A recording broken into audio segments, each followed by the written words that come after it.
Do I really feel like getting angry right now? I guess I don't have a choice because I am here to do the worst movies of 2023.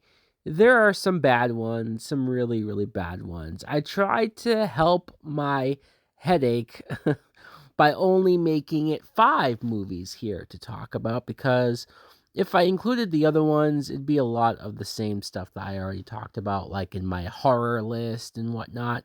So let's just jump right into number 5 worst movie, The House Party remake or reboot, whatever the fuck it was. Talk about a movie that literally nobody asked for. Well, maybe besides LeBron James, who produced this movie and has a small part acting in the movie, which is weird because we just saw him in Space Jam 2 and he wasn't good in that either. But this film, it's partially because of how good the original movie is, but I did not grow up on the House Party movies. In fact, I watched those movies for the first time to get ready for this new film. So it's not a matter of me being nostalgic. It's not a matter of me holding the original too near and dear.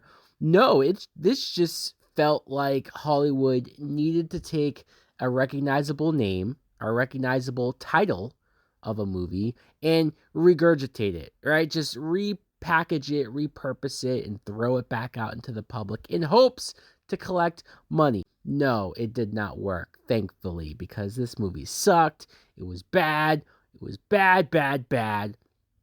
Number 4, speaking of sucked, I talked about this in the horror list, but fuck it. It was that bad. Let's talk about it some more. The Meg 2, The Trench. I just did not care for this movie at all. And the biggest reason why I dislike this film is because of how boring it was and how forgettable it was. I can't stand that they poured as much money. I'm not saying this is the highest budget movie of the year, but it's not that cheap either when you take into account the special effects and the CGI and the giant ass megalodon shark that they have Jason Statham fighting. And Jason Statham, I think too highly of you. Maybe this is all my fault.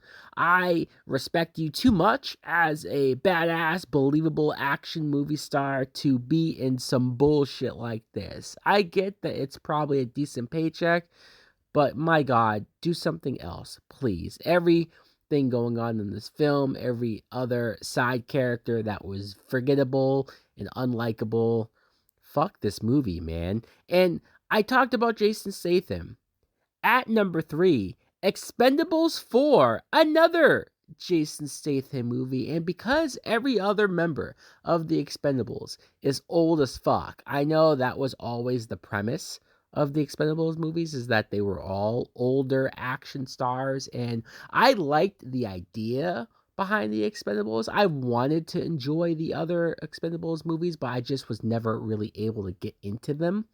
But the fact that we are where we are now, and the fact that the movies are as bad as they are now, even most of the other actors didn't come back for this film. Sylvester Stallone, who, yeah, sure, he's old as fuck now, so that's why he's barely in this new movie.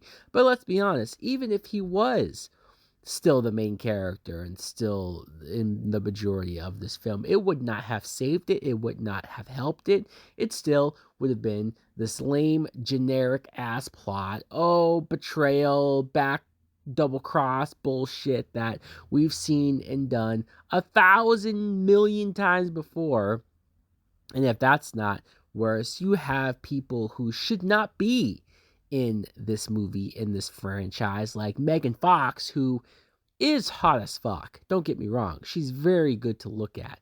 But I don't think action star when I think of Megan Fox. Or how about 50 Cent, who, sure, he's been in maybe a couple action stuff, but his acting, him mumbling through all of his lines, it's terrible. Number 2, Fast X. I shot this very high up on my worst of list because originally when I saw it, I kind of just thought, whatever. I kind of just thought it's another Fast and Furious movie.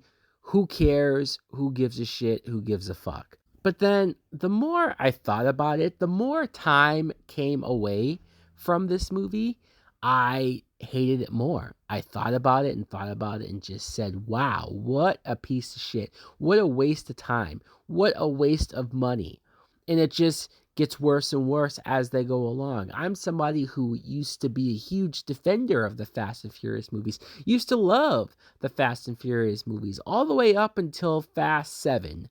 And then when Paul Walker passed away, I think these movies literally went off of a cliff. I just think that they have not been able to maintain that level of quality, but also I have not cared nearly as much about the family and about all of the other cast and characters like I used to. The only saving grace, or I should say the only thing that's actually entertaining in this movie, is Jason Momoa. I can actually watch him as this weird, over the top Joker like villain and have fun with it. But everything else, Vin Diesel, still at his age, trying to be this big macho tough guy, does not work. And also, somebody on Twitter, X, whatever, posted the end shot, the end scene of this film with the fire and the explosion and the car driving away. Like, I rewatched that and thought, fuck, this looks awful, looks terrible. But for my number one worst movie of the year, it's not a surprise, or it shouldn't be a surprise to anybody who saw my review. It's Winnie the Pooh, Blood and Honey. This is a film that I talked about in my horror list, and I had to make it my number one simply because it's, I think, the only movie this year that I could not finish, that I had to shut off, that I still to this day don't know how it ended, and I don't care. That's how bad this was. That's how poorly directed it was, how poorly written it was, how poorly acted it was, how much I didn't give a fuck about this obvious mask, cheap ass looking mask that they have this person wearing. They tried to go for something. I don't condemn them or condone them for using this Winnie the Pooh child character and putting it into a horror thing and making it bloody and gory. I don't give a fuck about that. That actually could have been a cool idea if they execute it well, but because it looks terrible, because everything else is so freaking bad, that I can't just go along with this. I can't give them credit because this sucks. Everything about this movie sucks. And it was painful. It was a chore to try. Believe me, I tried to sit through the entire film and give it a chance or see what would happen. But it got to a point where I said, if I want to keep my sanity, if I don't want to lose my goddamn mind, I have to shut this off. And thankfully I did. I know they're making a sequel. I know they decided that they're going to keep going.